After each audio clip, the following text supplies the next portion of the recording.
The airport buzzed with the usual frenzy of early morning travelers. Announcements echoed through the intercom, suitcases rolled across polished tiles, and passengers navigated terminals with hurried footsteps. Among the sea of travelers was 24-year-old Amara Daniels, a Nigerian-American tech entrepreneur, boarding a flight from Paris to New York. She had just concluded a keynote speech at a major AI conference and was excited to return home with fresh investment opportunities.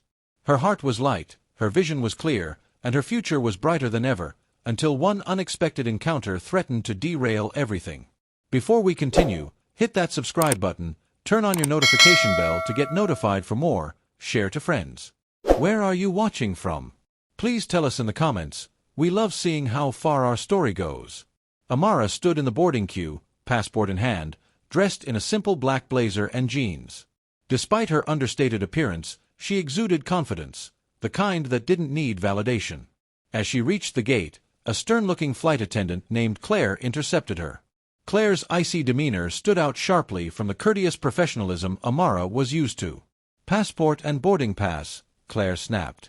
Amara smiled politely and handed them over. Claire glanced at the documents, frowned deeply, and then raised an eyebrow. "This doesn't look real." Amara blinked. "Excuse me."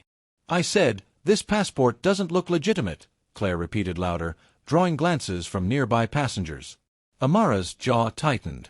"That's a Nigerian passport, and it's very real. I've used it to travel for years. I just cleared immigration." Claire scoffed, held the passport up, turned it over in her hands, and then, without warning, ripped it in half. Gasps rippled through the boarding gate.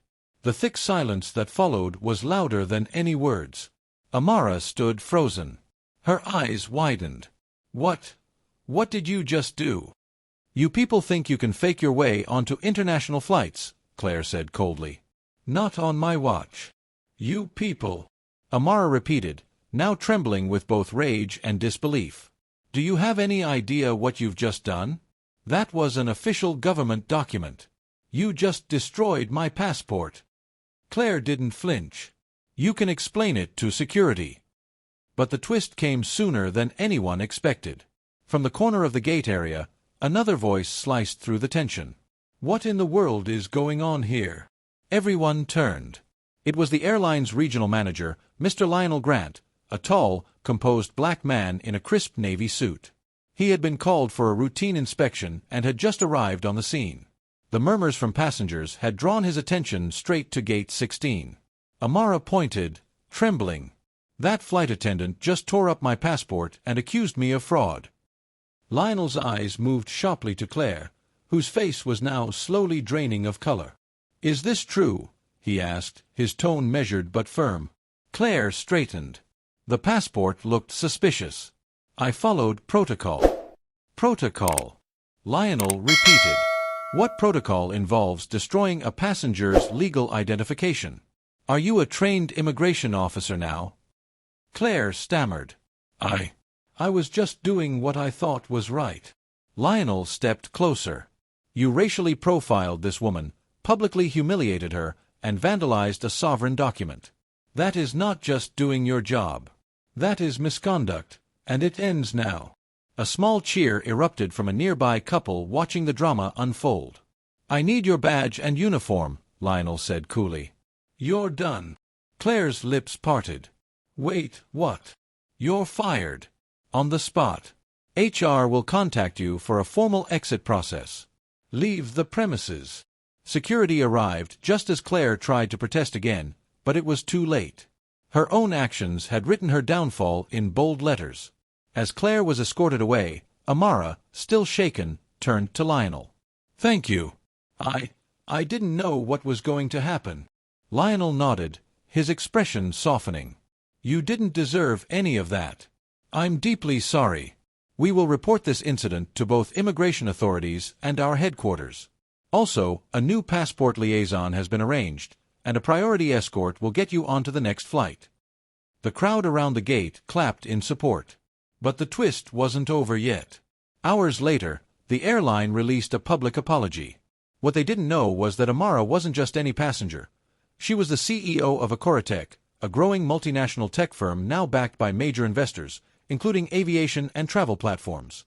Her LinkedIn post about the ordeal gained 4.7 million views within 48 hours.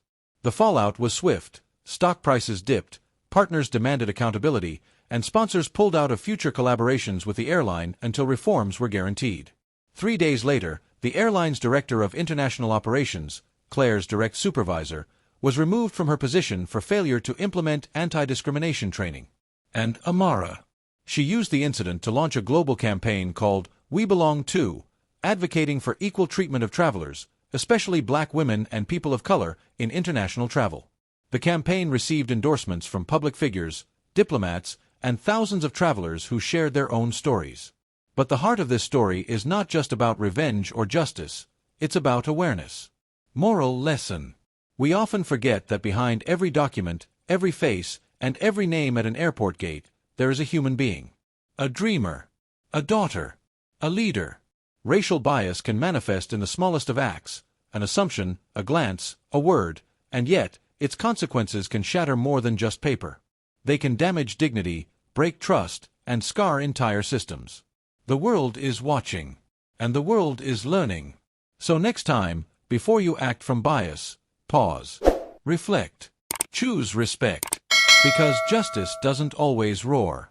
Sometimes, it whispers through accountability.